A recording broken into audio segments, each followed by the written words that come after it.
Picture this: a narrow valley choked with dust and dread. Two armies stare each other down across a dry stream bed, shields glinting in the harsh sun. On one side, the Philistine war machine, iron-clad, battle-hardened invaders who had terrorized the region for decades. On the other, the Israelites, ragged and demoralized, their king paralyzed by fear. For 40 endless days, a single voice has echoed across the divide, mocking, taunting, breaking spirits without a single arrow fired. That voice belongs to Goliath, a towering colossus of a man, over 9 feet tall, wrapped in bronze that weighs more than most soldiers could lift. And then, from the Israelite camp, steps forward not a seasoned warrior, not a prince in shining armor, but a teenage shepherd boy with calloused hands and a simple sling. This is no myth, no legend polished by time. This is the raw, blood-soaked reality of David versus Goliath, one of the most shocking upsets in ancient history. A clash where raw power met divine audacity, where a giant fell and an empire trembled. But peel back the glory, and you'll find something far darker: psychological terror, tactical brilliance, and the brutal cost of victory. Today, we uncover the forgotten horrors behind the story that still inspires billions. If you're ready for history that hits hard, smash subscribe, hit the bell, and let's dive in. The year is roughly 1020 BCE. The location, the Valley of Elah, a wide, fertile corridor that served as a natural highway between the Philistine coastal cities like Gath and Ashdod and the heartland of Judah. This wasn't just any battlefield, it was a strategic lifeline. Control the valley, control access to Jerusalem and Bethlehem. The Philistines, descendants of Aegean sea peoples who had settled the coast centuries earlier, held a massive technological edge: iron weapons and chariots versus the Israelites' bronze and foot soldiers. King Saul, Israel's first anointed ruler, had mustered his forces here, but the campaign was already faltering. The Philistines deployed their ultimate weapon, Goliath of Gath, their champion. The Bible describes him precisely: 6 cubits and a span tall, about 9 feet 9 inches in the Masoretic text, or around 6 feet 9 inches in some Septuagint variants, still gigantic for the era. His bronze helmet gleamed. His scale armor weighed 5,000 shekels, roughly 125 pounds. Bronze greaves protected his legs, and his spear shaft was like a weaver's beam, tipped with an iron point, weighing 600 shekels, 15 pounds. A shield-bearer walked before him. Every morning and evening for 40 days he strode out and bellowed his challenge. "Am I not a Philistine? And are you not servants of Saul? Choose a man for yourselves, and let him come down to me. If he is able to fight with me and kill me, then we will be your servants. But if I prevail against him and kill him, then you shall be our servants and serve us." This wasn't mere bravado. It was calculated psychological warfare.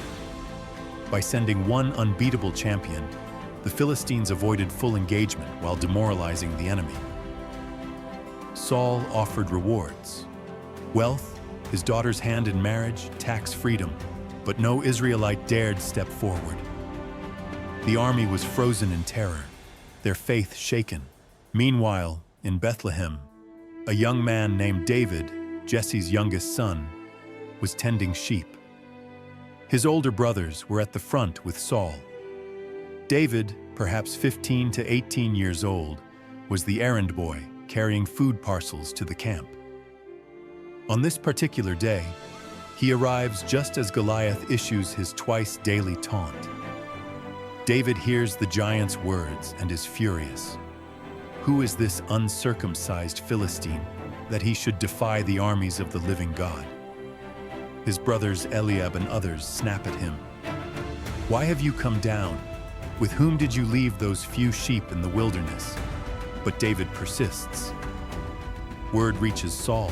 The king, desperate, summons the boy. Saul tries to equip David with his own armor: helmet, coat of mail, sword. But David refuses. "I cannot go with these, for I have not proved them."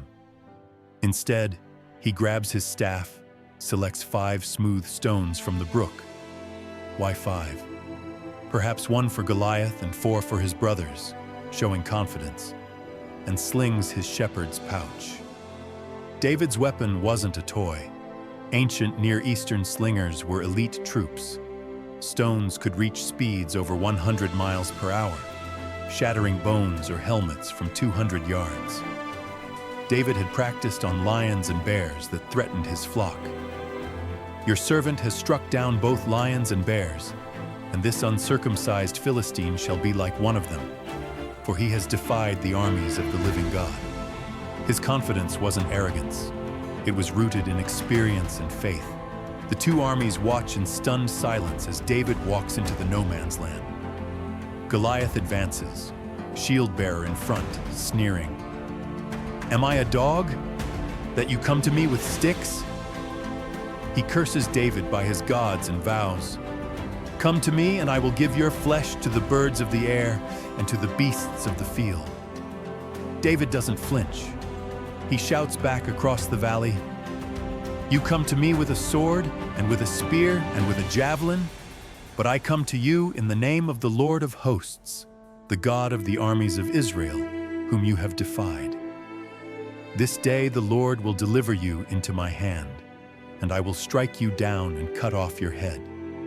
And I will give the dead bodies of the host of the Philistines this day to the birds of the air and to the wild beasts of the earth, that all the earth may know that there is a God in Israel." Goliath lumbers forward, perhaps slower due to his size or possible health issues.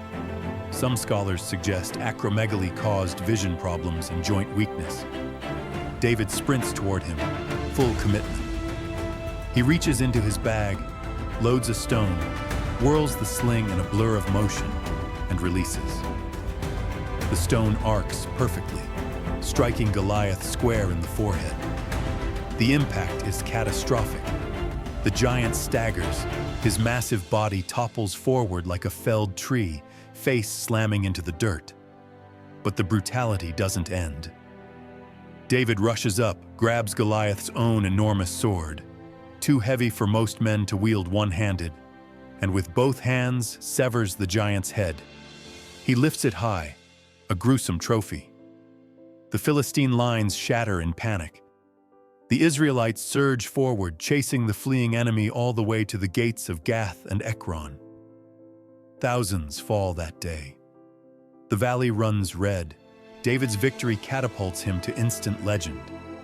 Saul takes him into service, gives him command, and promises his daughter Michal. But success breeds envy. The women sing in the streets. Saul has struck down his thousands, and David his 10,000s. Saul's paranoia explodes. He hurls spears at David, forces him to flee, and hunts him like an animal for years. Goliath's death didn't bring peace. It ignited a brutal power struggle that scarred David's life. His hands, once gentle with sheep, became stained with blood through endless wars, betrayals, and even family tragedy. Archaeologically, the story rings true in context. Philistine sites like Gath show advanced iron tech, while Israelite settlements lagged. The Valley of Elah's geography matches perfectly. A flat, open area ideal for champion duels. What if David had hesitated? The Philistines could have overrun Judah, potentially erasing early Israelite identity and altering the entire biblical narrative. Instead, one act of courage shifted history. David rose to king, united the tribes, and laid foundations for Jerusalem. The brutal reality? Giants don't just exist in stories. They appear as overwhelming challenges, Addiction, failure, fear, injustice, chronic illness, broken relationships, financial ruin. David's lesson isn't God makes the impossible easy. It's step forward anyway. Faith doesn't remove the giant. It gives you the stone to strike true. In 2026, when anxiety, doubt, or giants feel 9 feet tall, remember, the battle belongs to the Lord. But someone has to load the sling. That's the unfiltered blood and faith truth behind David versus Goliath. A story of terror, triumph, and timeless courage. If this gripped you, drop a like, comment your own giant you're facing right now, and subscribe for more raw retellings from the Bible's hidden corners. Next, the dark betrayal of Judas Iscariot. Don't miss the twist. Thanks for watching. Even the mightiest fall when faith aims true. See you soon.